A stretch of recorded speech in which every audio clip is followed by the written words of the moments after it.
如果复仇太难的话，我们就放弃吧。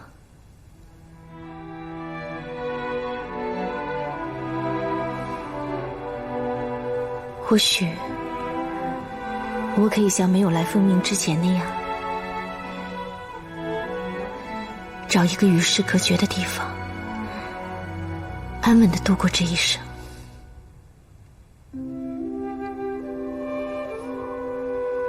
是我让你产生了不安之感吗？不是，是我离目标越近，反而没有了从前那般动力。我最近总是在想，我们做了这么多的事情，到底值不值得？因为越到最后，我们就失去的越多。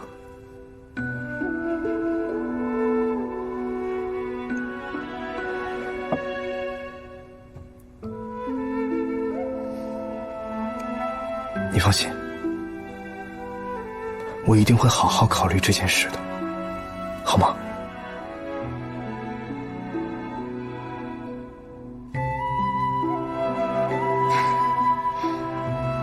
不说这些了，你好不容易才走到这一步，我不应该说这些的。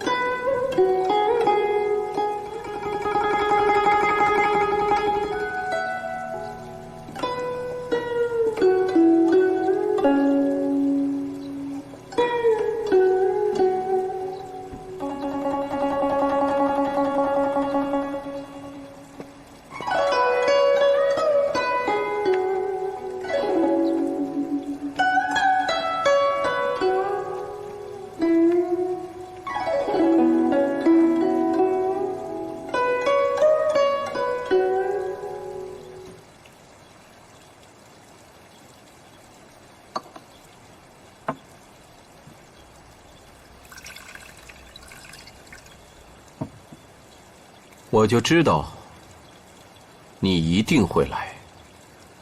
不过方才我这心里还有一成你不会来的猜想。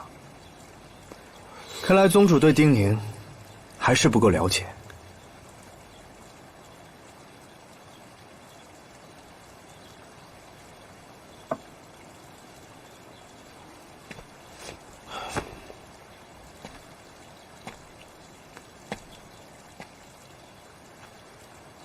不是我不了解你，实在是你跟那个人太像。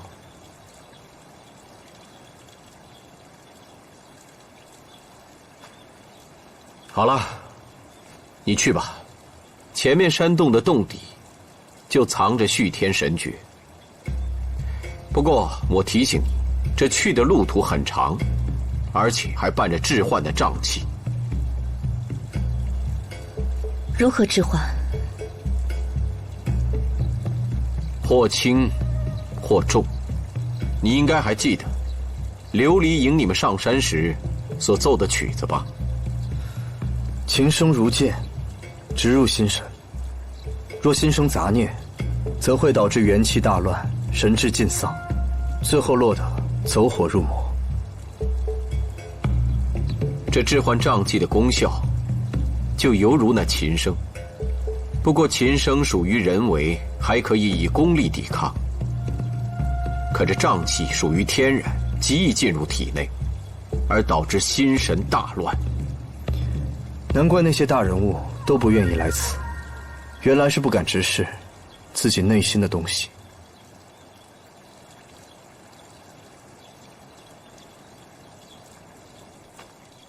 丁宁，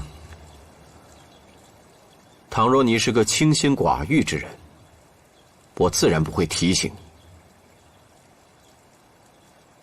好了，如果你真的想清楚了，那就进去吧。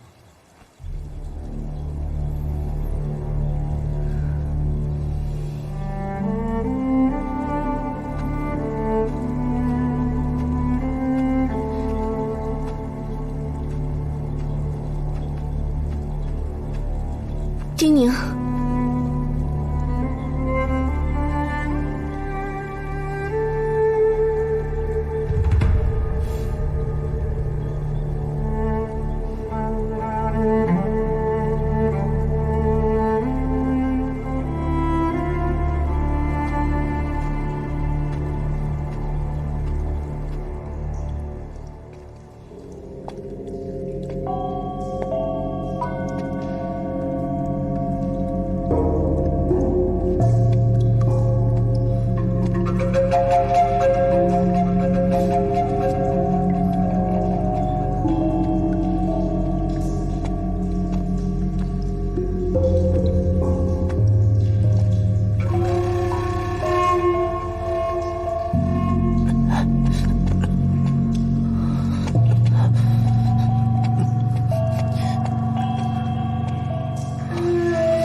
小姨，能不能快点儿？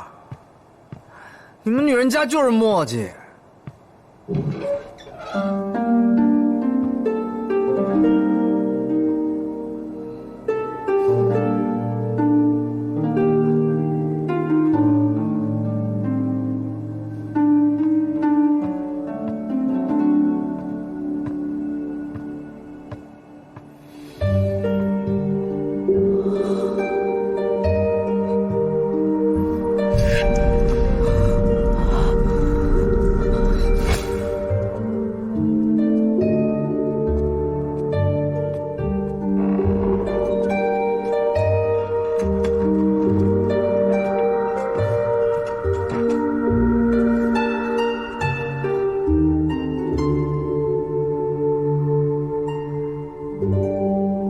丁宁，你就叫我小姨。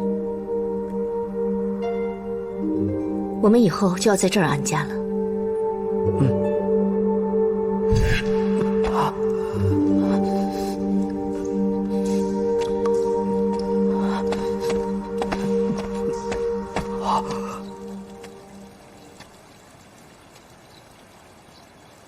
你这么担心他，刚才就应该留住他。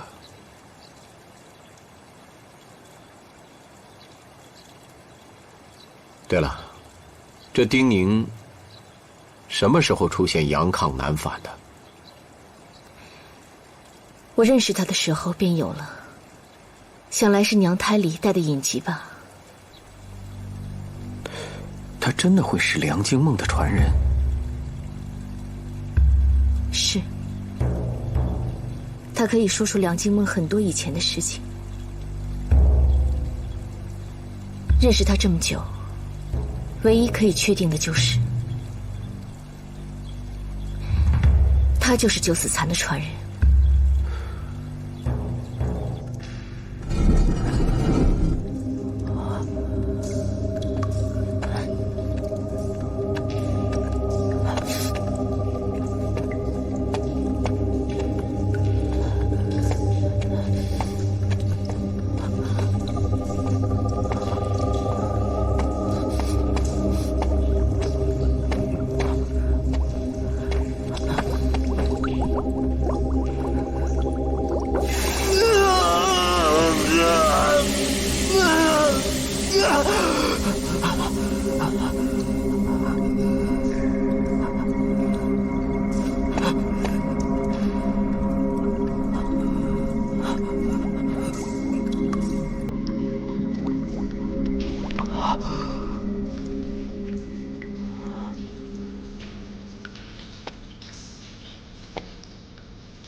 九死蚕？那他是九死蚕的传人，他会用九死蚕神功？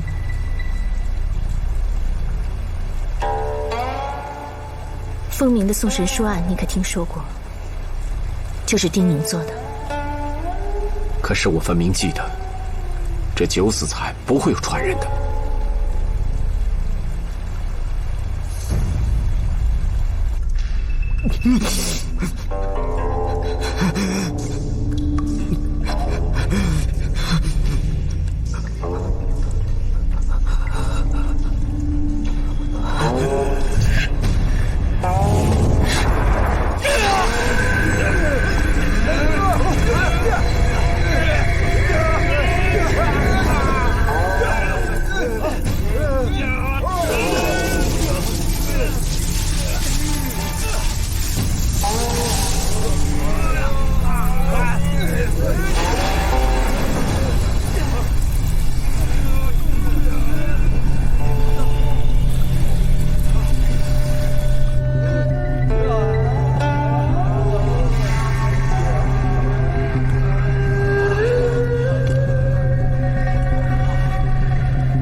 行了，不说这些了。有件事情，我想问你：为什么要带着丁宁和你一起向元武复仇呢？我初识丁宁时，他就与旁人不同。他的聪慧、谋略，甚至是见识，都远远超过他该有的。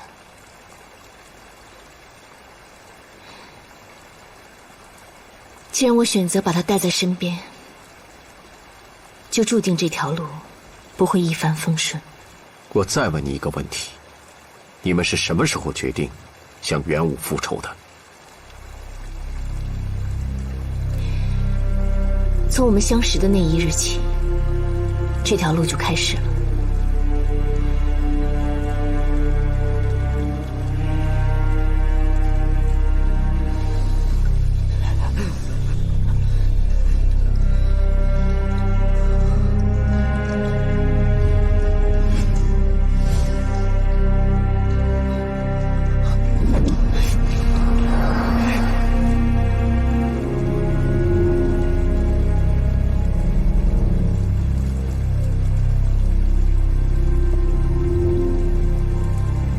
说起来真是可笑啊！我们两人在这里品茗，谈论的却是10年前的故人，而且这个故人还极其不招人喜欢。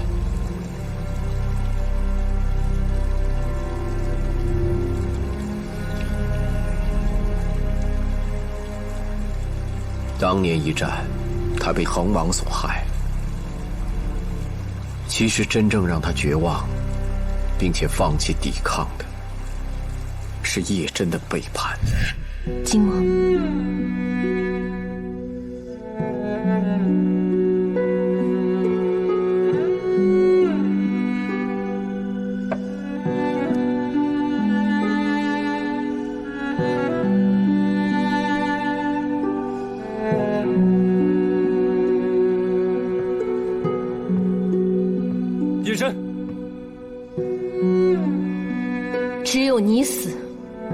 巴山弟子方可活。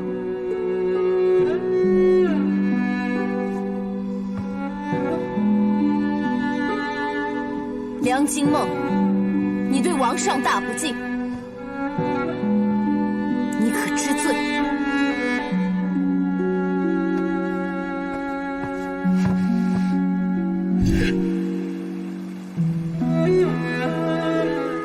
想来也是可笑，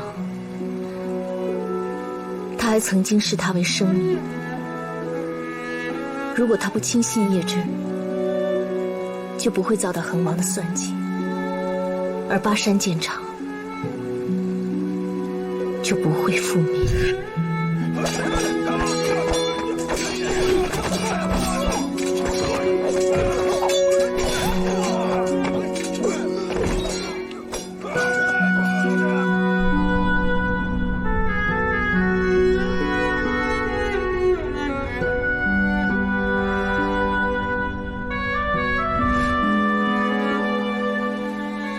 为了一个女人，毁了整个巴山剑场。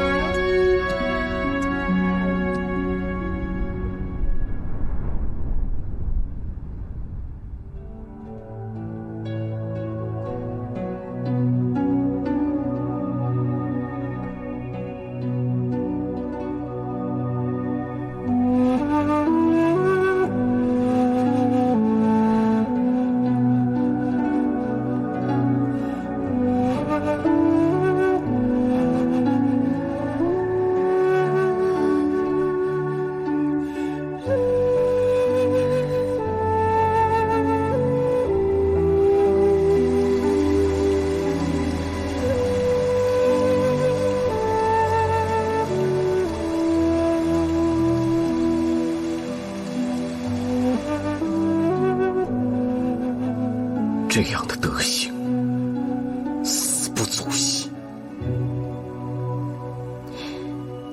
事已至此，有些事情，他应该也是始料未及吧。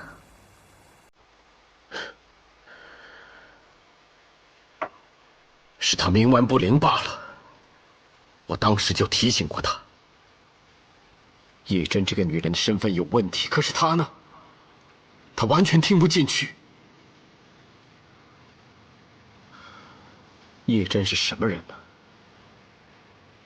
她是萧中郡派出的女子，是经历古生训练的狠辣杀手。他能对她付出真心吗？可惜了，我们这位剑手，愚忠又愚善呐。叶真带着使命而来，为了什么？这些年萧中郡靠着王后的势力而起，我想，他一定是为了逐利而来。那便更可恨。梁静梦真心待他，他却背弃所爱之人。可是你怎么不说，元武背叛了他的兄弟？元武杀我全家，我自不敢忘。当年变法一事，我已劝下梁静梦收手，只是元武想借梁静梦之手杀鸡儆猴。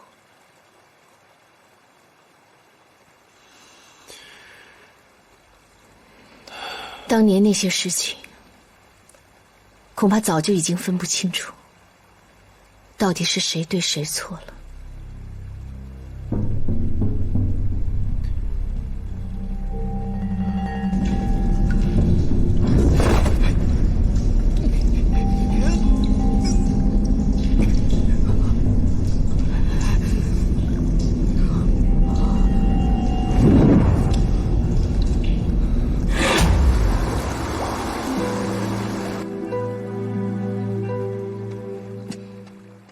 静梦，听说你的变法要开始实施了。王上允准了我的计划，但是大恒门阀旧权众多，这变法大计，看来也是举步维艰呢。你的预判果然没错。你好像知道些什么？当然了，但是我要想想要不要告诉你。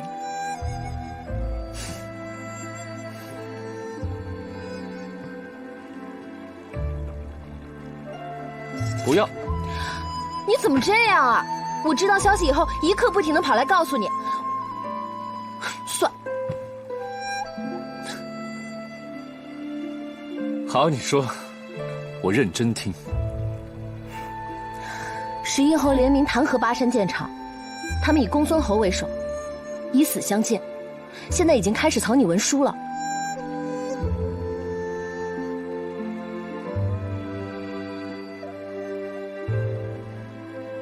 这变法是为了让大恒的制度革新，可是他们只看到眼前的利益，让大恒如何能崛起呢？当然了，人都是自私的，你的变法会伤害到他们的利益，他们自然要铲除你。我认为，既然11侯以公孙侯为首，那你不如拿他开刀。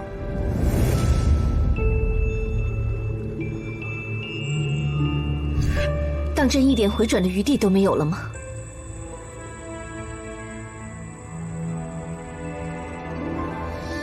自己事关大恒，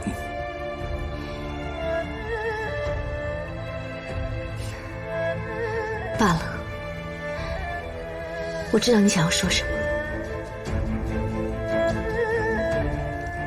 你有你的路要走。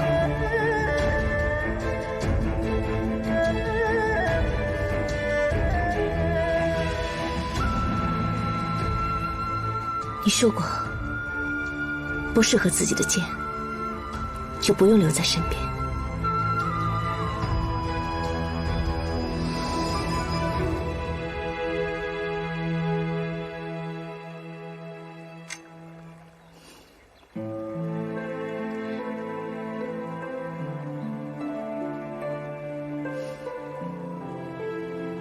那不适合的人，就不用留在此处了。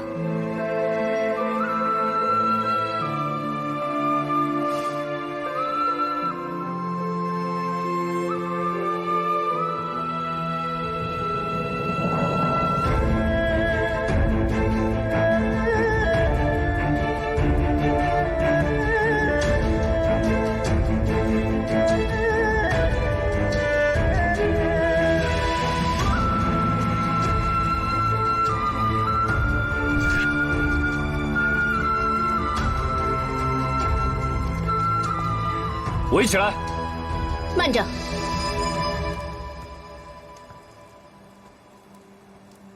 公孙姑娘，我这是在奉命行事。但凡侯爷肯配合，也不至于弄到今日兵戎相见。梁静默，你口口声声说变法是为了大恒，为了百姓，可你现在的做法就是在置百姓于死地。风民权贵手握太多的资源，百姓唯有屈居人下讨生活。变法只是把这些资源重新分配到百姓的手上，何来置人于死地之说？你要我公孙家西街的布庄，东市的石坊，但你有没有想过，如果这些商铺没有人管制，就等于荒废。商铺放手到市场，百姓自会取用，生意还是可以照做。我并不是在怀疑百姓的能力，只是各权贵侯府负责管制的不只是商铺生意。做生意讲究的是货源流通，侯府负责的是物资和人员，就好比朝廷一样，有监天司管理百姓，有神都监管理官员。各司的成立都有它的用意，你逼权贵们交出手中的权力，这其实并不难，但你从来没有考虑好百姓日后的下场，对吗？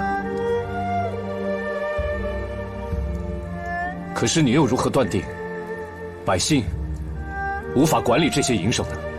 他们并不是不行，只是没有这样的机会。国欲强，百姓为先这个道理你应该懂。诚然如是。可你这般激进，旧制百废，新制未立，你这样下去，只会让大亨陷入混乱之中。国之向前，向来都是不破、不立、不舍、不得。我愿意支持你，但不是像现在这样。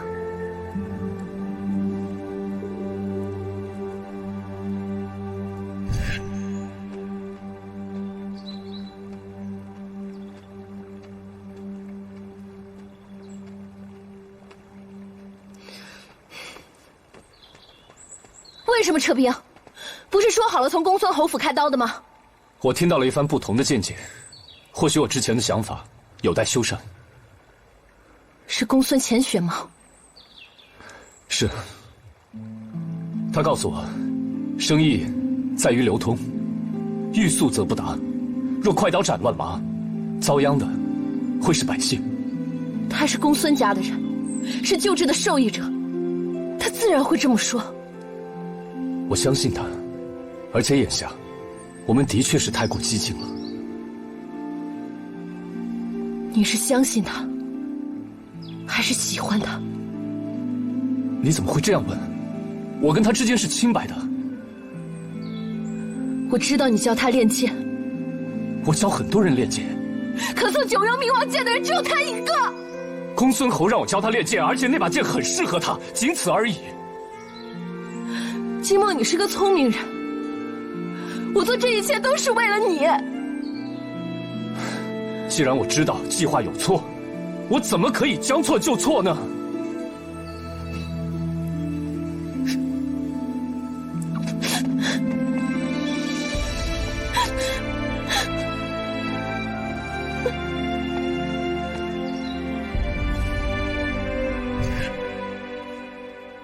皇上说笑了，没有王上，哪来大恒的强大？又何来巴山剑场的梁金梦？我与金梦敬王上一杯。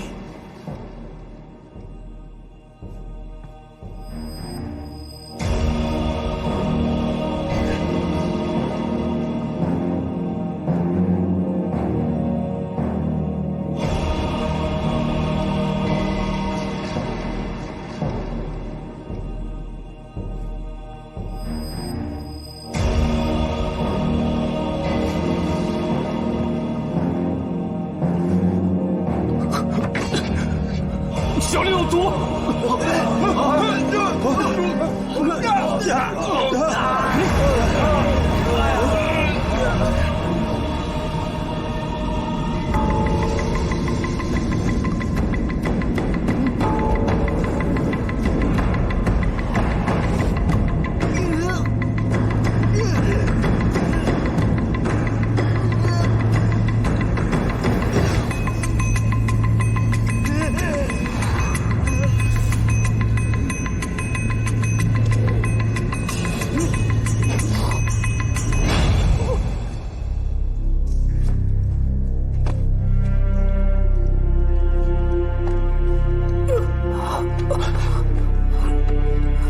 你怎么样？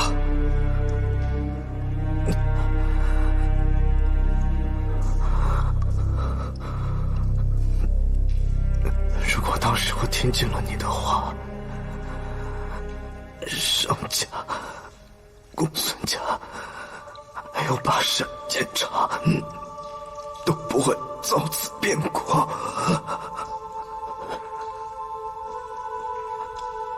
百里素雪，我是个罪人。当年的我是那么的刚愎自用、固执己见，你劝了我那么多次，我一次都没有听进去。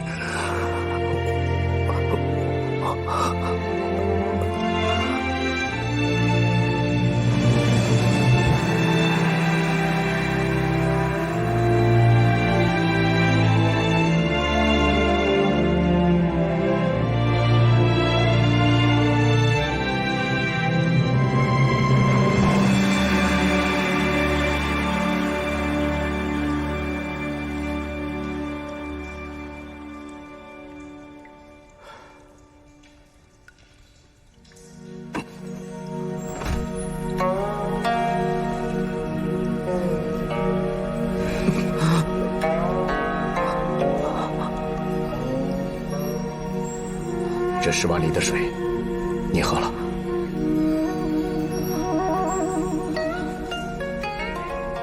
这是我们云山所有灵脉汇聚的精华，3年方可提成1碗。你喝了也好，对你修炼虚天神诀有所帮助。多谢宗主还肯救我。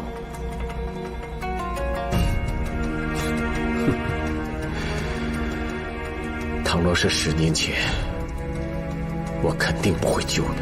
可是这些年，看到你的所作所为，你已经有所悔改。10年前，宗主，你方才还在直呼我百里素雪的名字来着。梁景梦。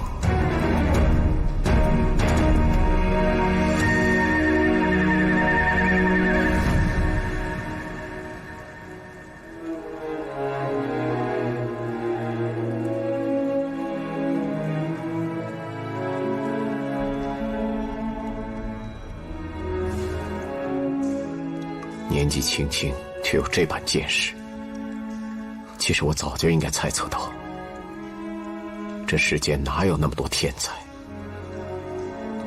只不过是一点天赋，加上日积月累罢了。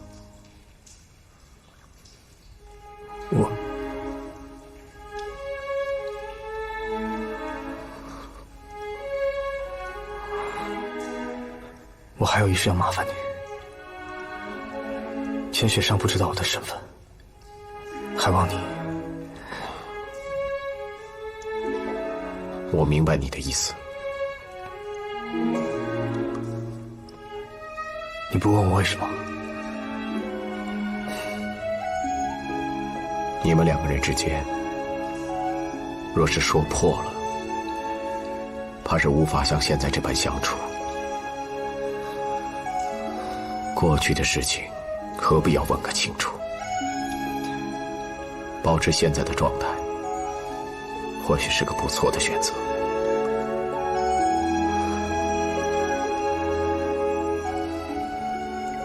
谢谢。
王上已经下旨，3日之后，处斩巴山旧捕林主景。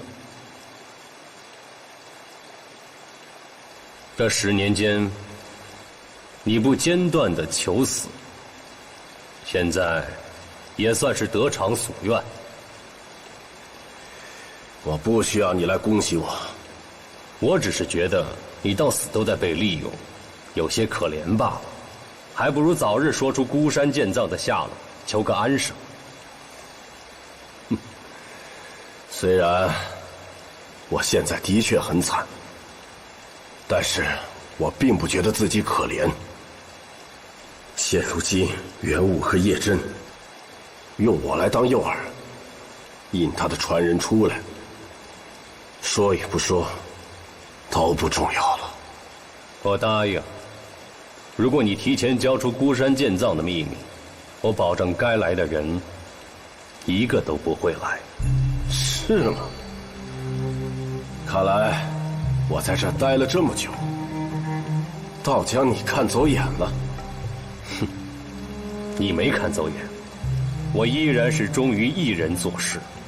如此看来，那人定然不是元武。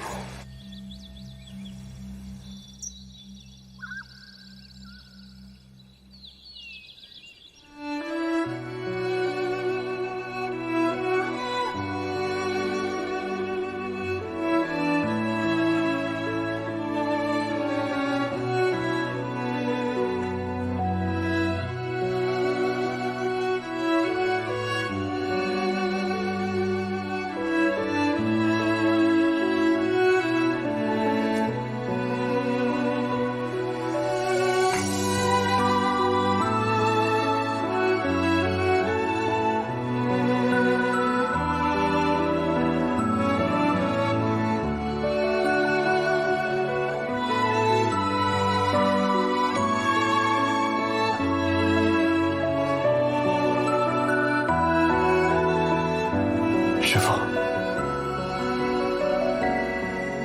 徒儿来迟了。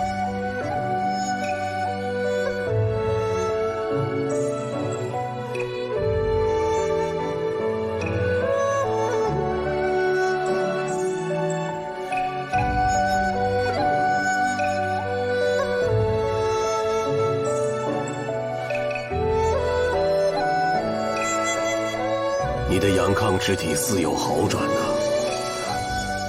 师叔，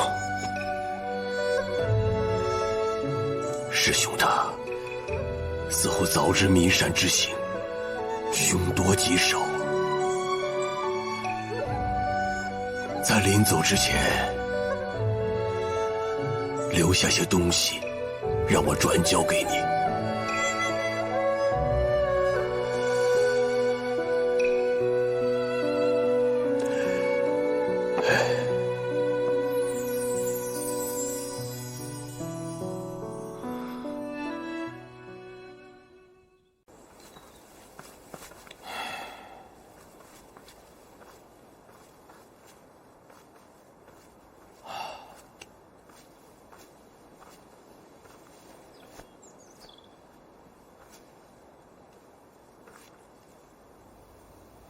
丁宁呢？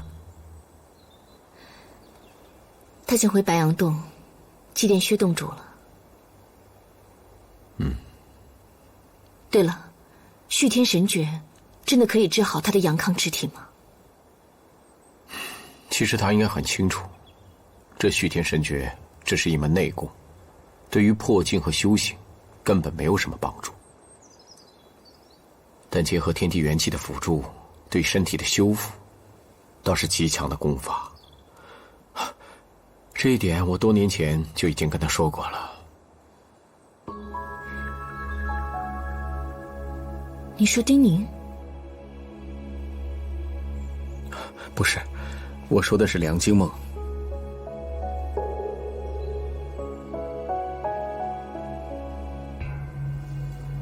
你们这一路走来异常的艰难，虽然你们怀有复仇之心，可是元武已经不是当年的他了。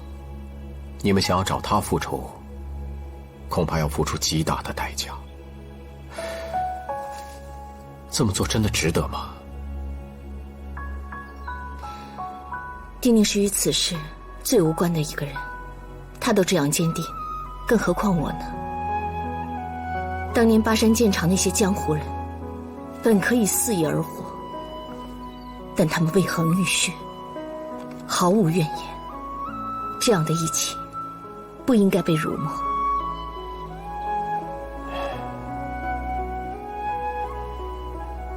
是啊，不应该被辱没。如果我早点放下仇恨，或许你们这一路走来就不会这么艰辛了。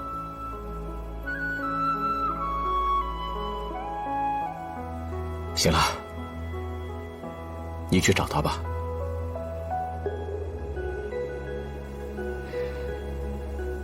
谢谢。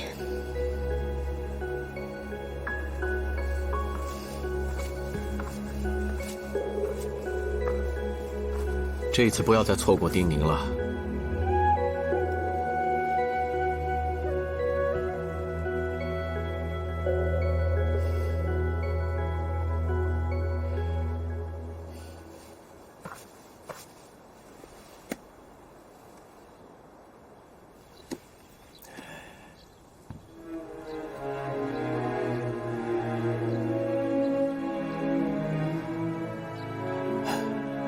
我自己看不开，也不会轻易放下。师兄曾经说过，如果有一日他若离去，也便是喜丧。如今你身体已经有所好转，岷山之行，我白杨洞也甚为荣光，也算遂他的心愿。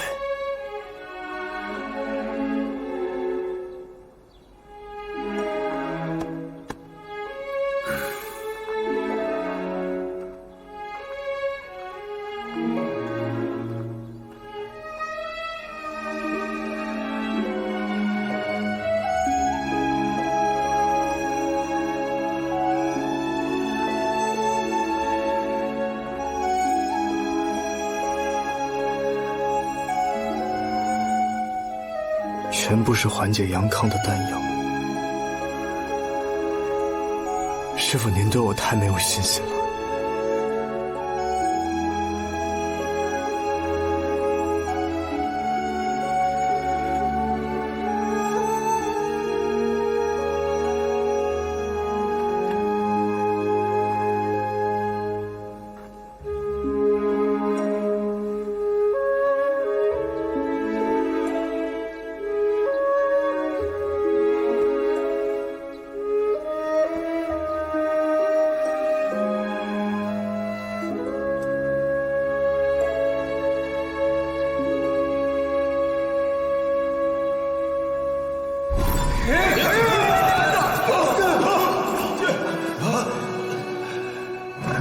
我倒要看看，谁敢为难白杨洞的人。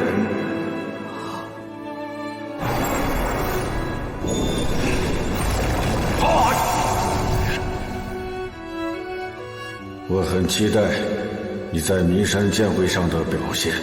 如果你真的能以第一胜出，那还真的就是风光无限的事情。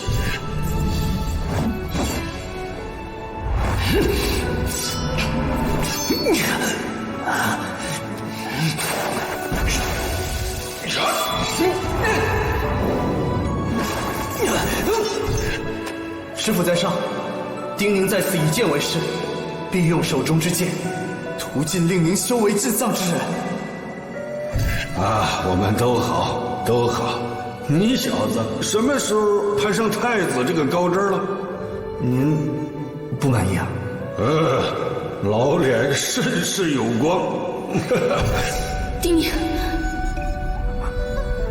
师父，不可！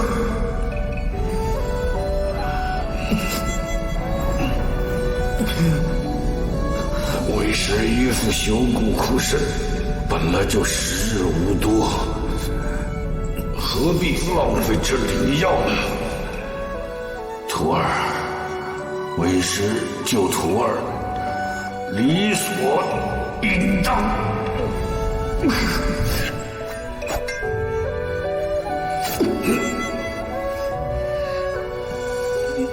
洞主，走好。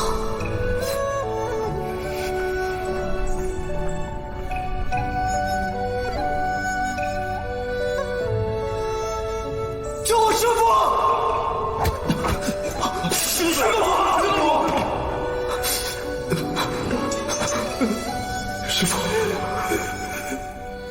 醒了，你不错。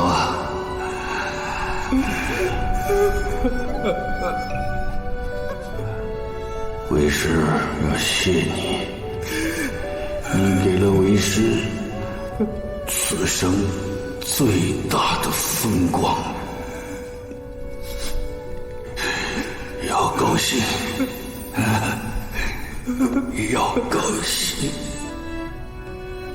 要高兴。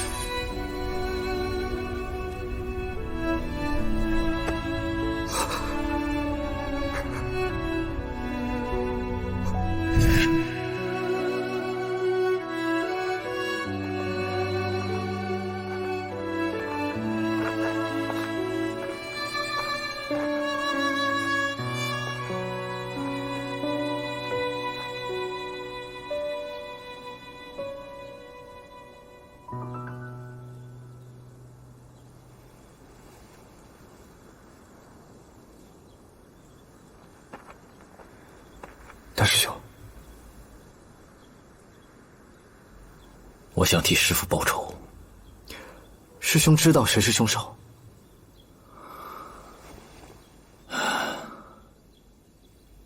王后身边的荣宫女。荣宫女绝非主使。正是因为如此，师父才不让我们报仇。他清楚，荣宫女只是一枚棋子。他更清楚，荣宫女身后的人，我们根本办不到。可师父明白这是被害。如若我们毫无作为，便更会让世人看清了我们白羊洞。师兄有什么打算？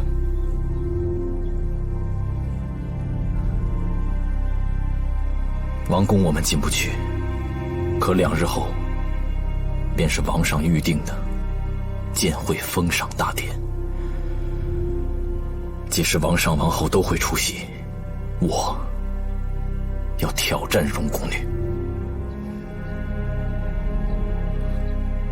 我和你一起去。不，我要单独挑战她。师兄的修为虽然扎实，可是荣宫女应该已经到了第5境，光凭你一己之力，恐怕……师父既然已将白羊洞洞主之位传于我，我便有责任保护好每一位白羊弟子。你应该清楚，此战不让你去，并非我江离想要逞什么英雄，而是此一战关乎我白羊洞声誉。无论胜负，我都要让王后和天下人知道，对于师父的死，我们的态度究竟为何。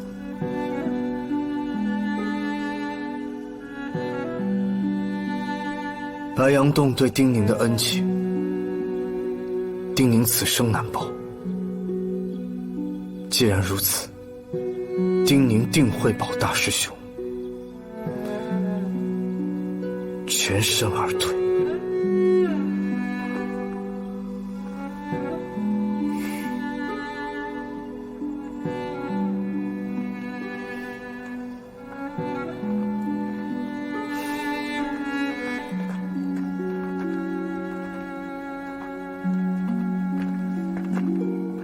突然间沉默寡言，可是因为薛洞主之死，还有另一件事。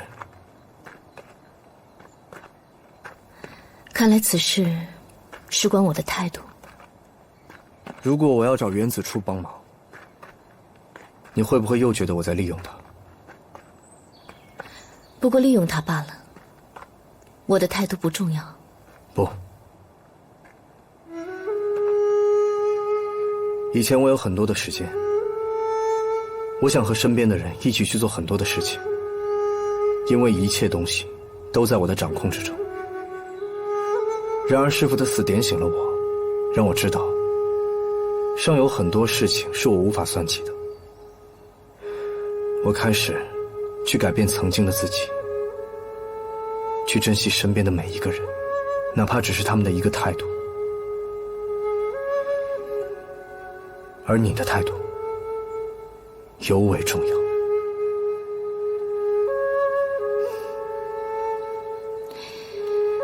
如果当年他能如你这般想，那后面的事情就不会发生了。罢了，不说他了。你想怎么做？杀死师父的是叶真身边的荣宫女。他杀了薛洞主，是想让孙行夺魁，所以叶真想要虚天神诀。应该是的。大师兄想在2日后的封赏大典上挑战荣宫女，所以我们需要袁子初帮我们递交一封挑战书。你向袁子初提出这样的请求，其中的利害关系他不会不懂，但此事与他无关，他会答应吗？我会像上次一样，跟太子公开所有的利弊，选择权依旧在他手里。而这一封挑战书，也算是对叶真的试探。即便太子他不答应，大师兄还是会在封赏大典上当面提出挑战。你真忍得住不出战？师父和大师兄的恩情，恐怕我此生都无法还清。而我唯一能做的，便是在挑战之后，让白杨洞全身而退。相比直接挑战，保住白杨洞更难。这才是你应该做的。不过逝者常矣，薛洞主生前最喜欢看到你们朝气蓬勃的样子，眼下这般悲戚戚的模样，他看到怕是要生气了。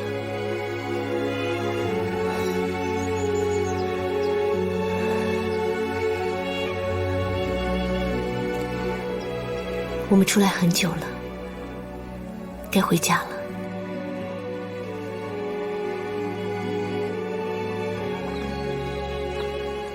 这一次不要再错过丁宁了。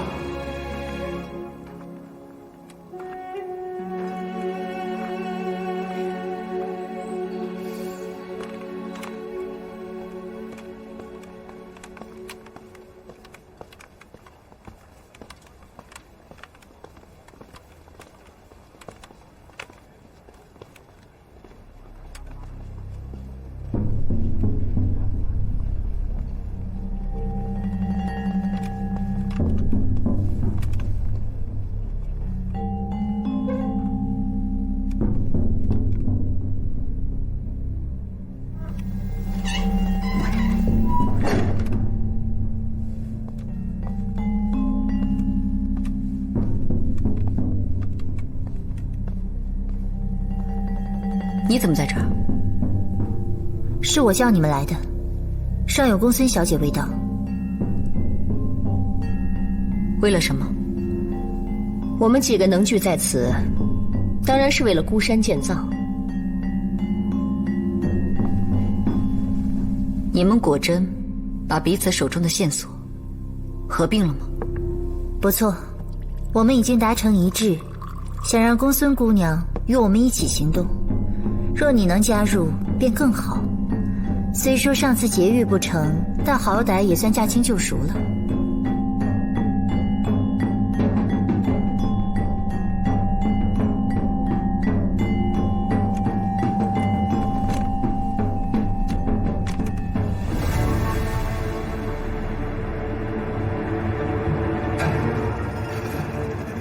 之前我们拿到的地下水图是假的，现在连水牢入口都不知道，你们就这么去劫狱，岂不是太草率了些？本来10日就已不多，再危险也要去。你们怎么知道10日无多？是我于是探得的消息。朝廷要在3日之后斩杀林主酒，若再不行动，孤山建藏的线索岂非就此消失？朝廷密令，于是怎能轻易探知？怎么，莫非萧喜有诈？不，我的确收到消息，3日之后在大浮水牢处斩林煮酒。朝廷密令监天司城防，以免大逆，趁势劫人。你的意思是，纵使于是神通，这消息本身属于朝廷密令，如今却这么轻易地被我们知晓，像极了朝廷刻意而为之，为了瓮中捉鳖。我白日里才得到密令，你们夜里就聚集在此，时间隔得如此之近，除非有人刻意走漏消息，不然这件事怎么都说不通。公孙小姐很熟悉地下水道，就算是我们救不了人，凭我们几个人的修为，想全身而退也没什么问题。现在还加上你来里应外合，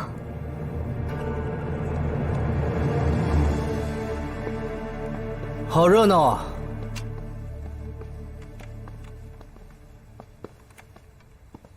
真仗着自己的修为高，就这般大意。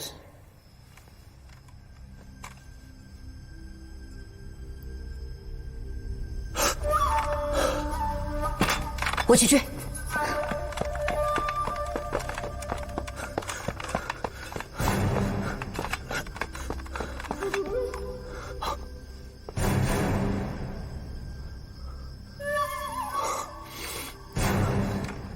陈剑手，真没想到白供奉还不只是监天司的供奉。陈剑手来得正好，神都监隶属王室，叶四手他与大逆密谋造反，意图劫狱，你我当即刻禀报相国大人。是王后？王后一早便怀疑。还是王上？原来真是王后。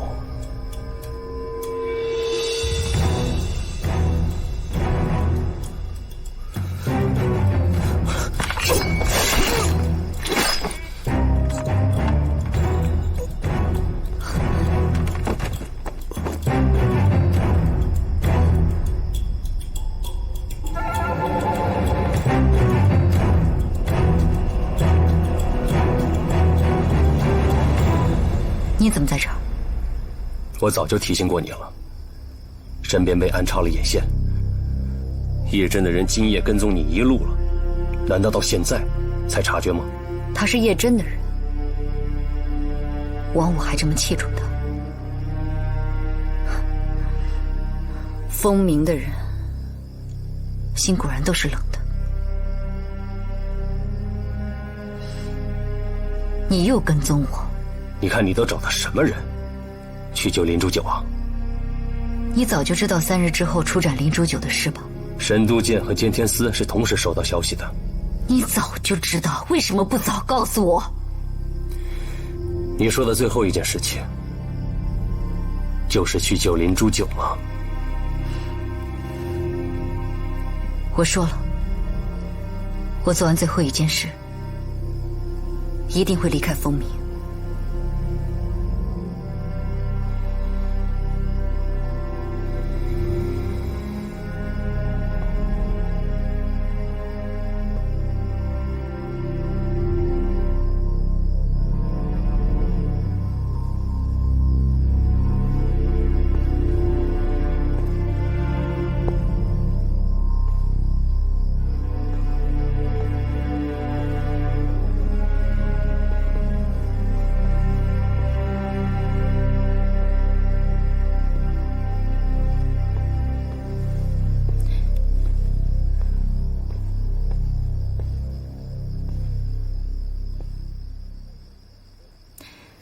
刚刚动静太大，我叫他们回去等消息了。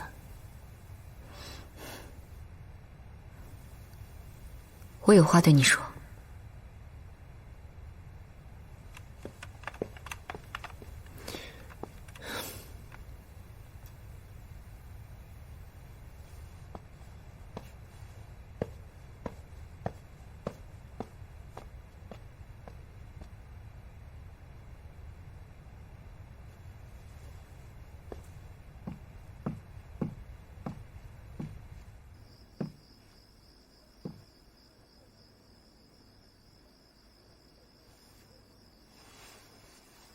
这个交给你保管。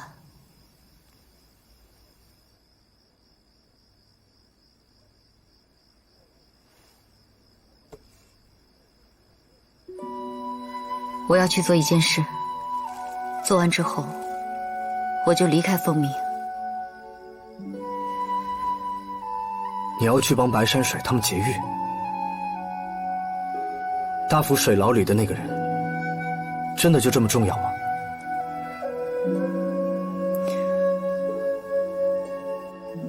师父当年灰飞于恒王宫时，他便在身侧。若不是宁死不屈，也不至于在大府水牢苦熬10年。大府水牢你去过，知道那里的可怕。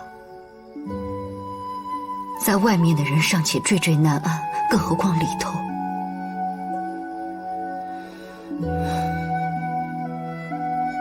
计划好了。没时间了，只剩3日。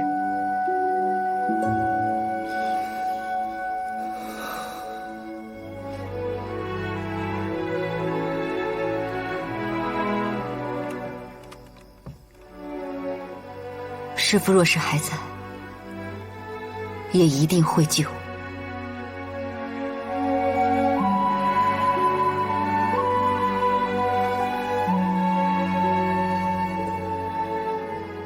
我只是被你的话感动，一时间不知道该说什么。如果师父还在，他一定不会希望你总是愧疚当初的样子。你又没有做错什么，师父只会感念，幸亏那日你并不在风鸣。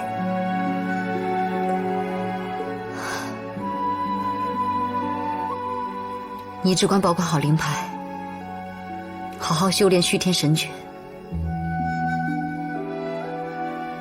如果和林煮酒都没有命逃出水牢的话，在这个世上，师父就只剩下你一个弟子了。你一定要保全自己，切忌莽撞寻仇。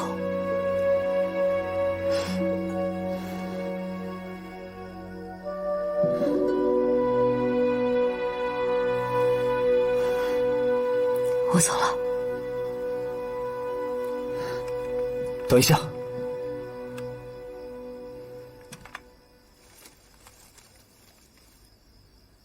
你上次不是问我，师父有没有跟我提起过你？他其实有提过。师父说过什么？他说你是他最得意的小弟子。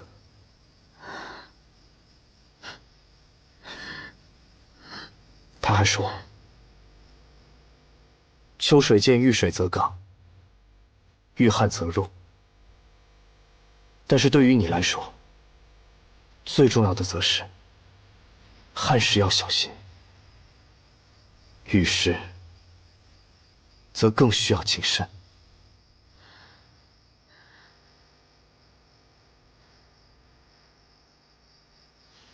你耿直性急，即便隐忍了多年，却仍需注意。完美的建议，更需随时保持警惕。即便是占了优势，更是不能掉以轻心。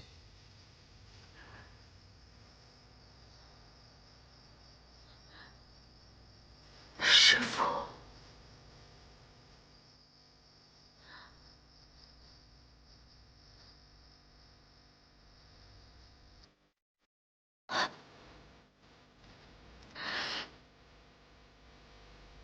多谢了。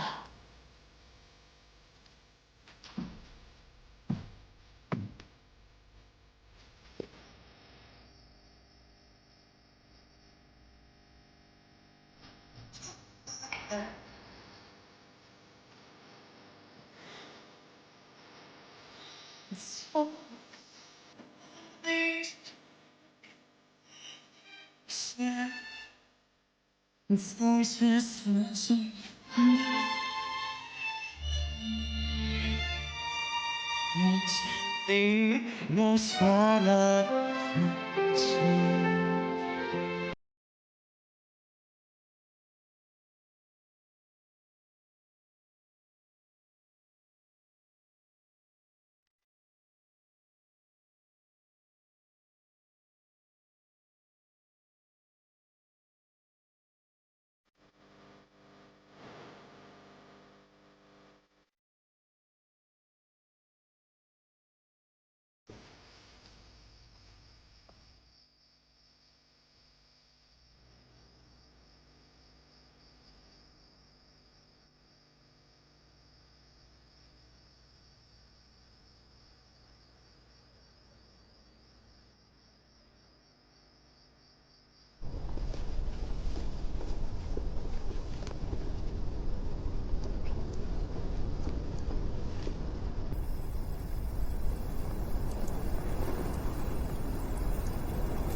事情正如丁宁所料，终要走到这一步。可他没有想到的是，牵连其中的人却越来越多。赵四、薛王旭、叶策冷。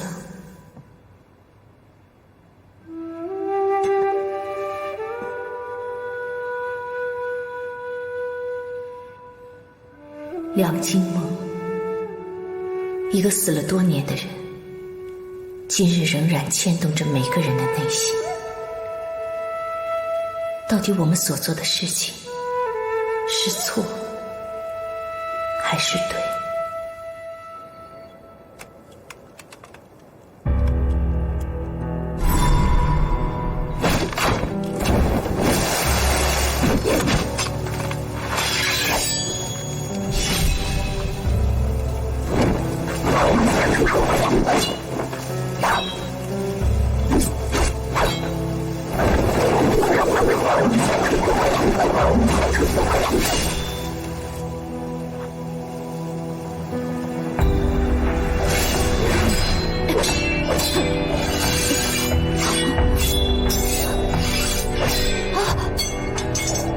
秋水剑，遇水则刚，遇旱则弱。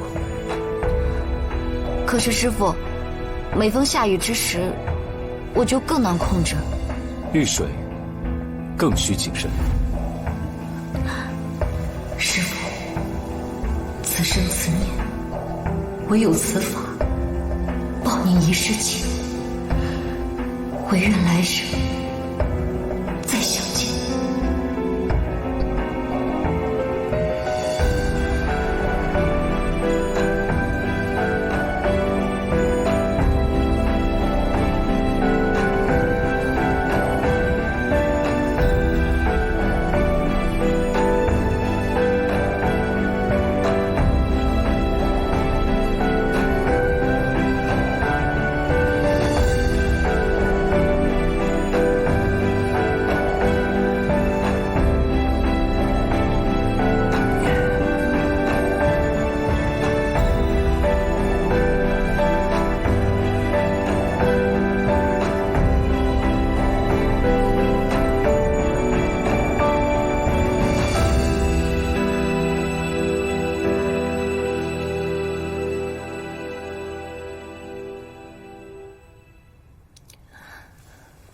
皇上来了。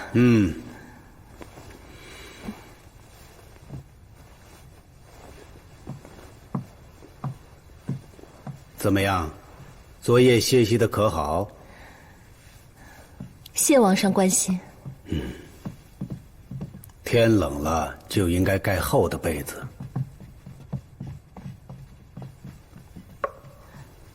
娘娘。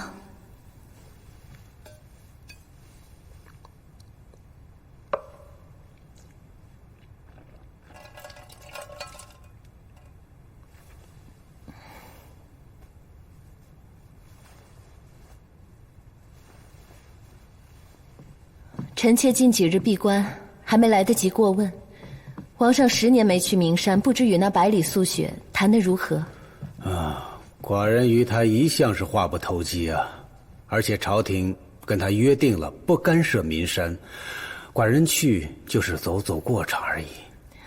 想来也是如此，只是不知这剑会的魁首能否悟得续天神诀。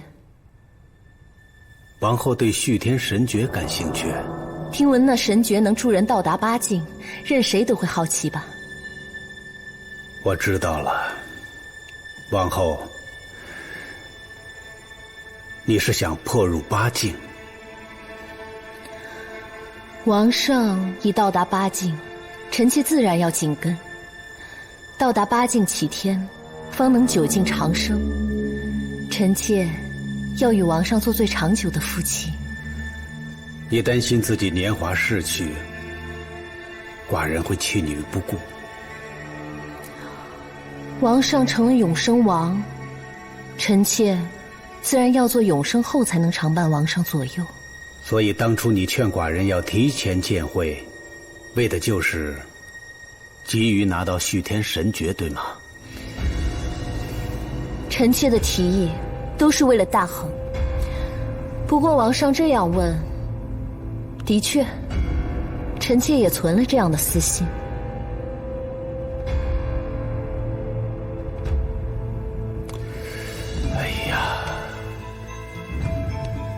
其实寡人早就应该告诉你，那续天神诀并非是能助你破入8境的宝物。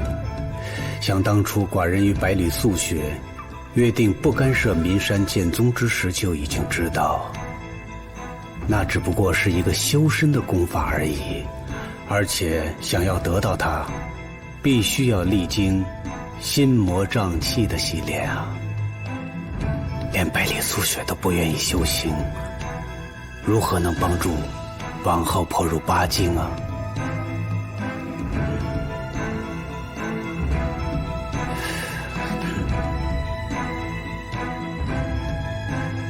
而且寡人还知道，这次岷山剑会，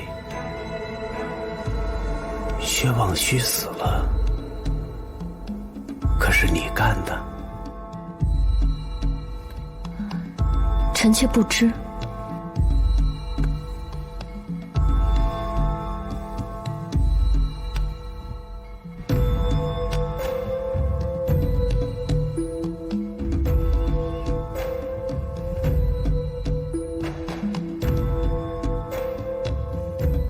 纵使你年华老去，寡人也不会弃你不顾。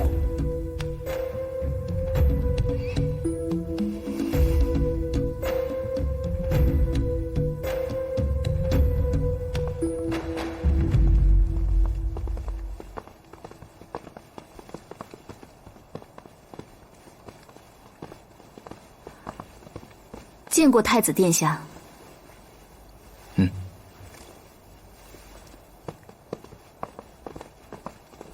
太子殿下有何吩咐？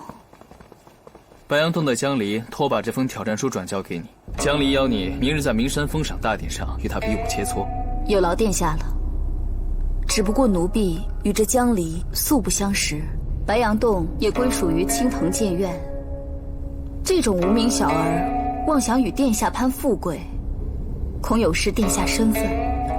大衡能者居上，江离在岷山剑会排名第2，父王明日定会对他有重赏。这种人怎么会是无名小儿？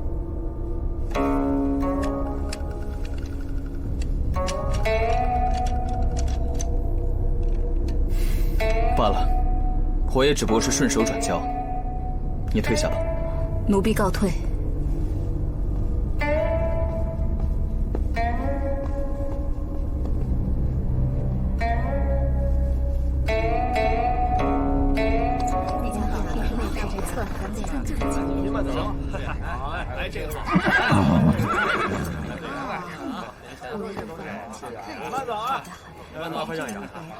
下次再来啊！新鲜的，上一个来。谢谢，非常精致呢。哪一个吧？这给我拿一个。慢走啊。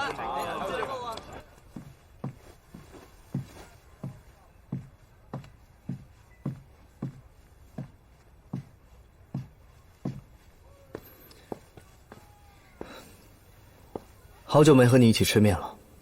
明日劫狱，你却一点都不紧张。早起随口定的日子，没有告诉任何人，也没有丁点的行动。倒是你，一大早连开张都省了，明摆着，一副要有所行动的样子。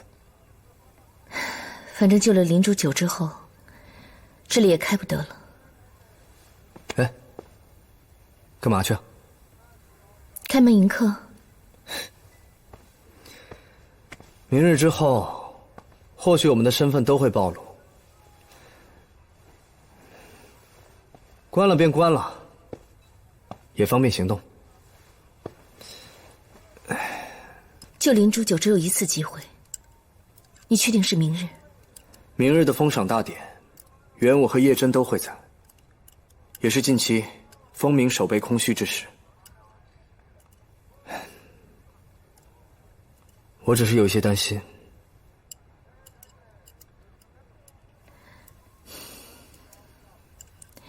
担心叶真设局。丁宁小老板可在？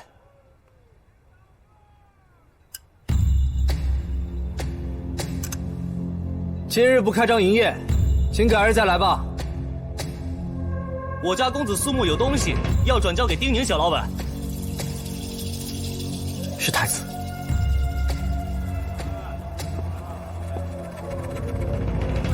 见过掌柜的，我家公子托我将此物转交给丁宁。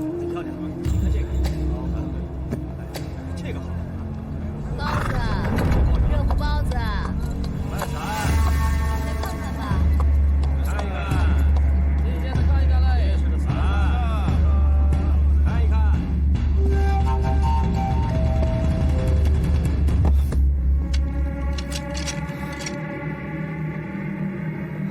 看来太子还是选择了帮助我们。你那日只是说托他给荣宫女送一份挑战书，这又是什么？这是荣宫女的卷籍，上面记载了她的修行功法，这对大师兄有非常大的帮助。我要去一趟白羊洞，劫狱之事，还劳烦你告知他们。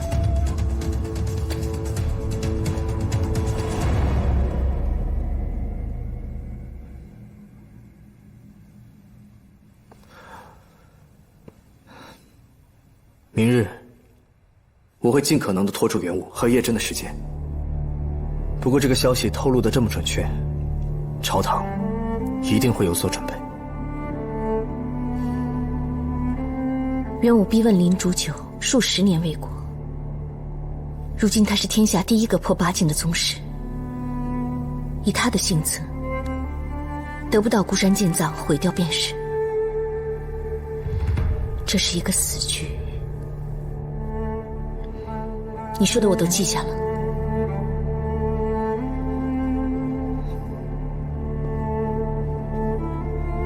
无论如何，保全自己。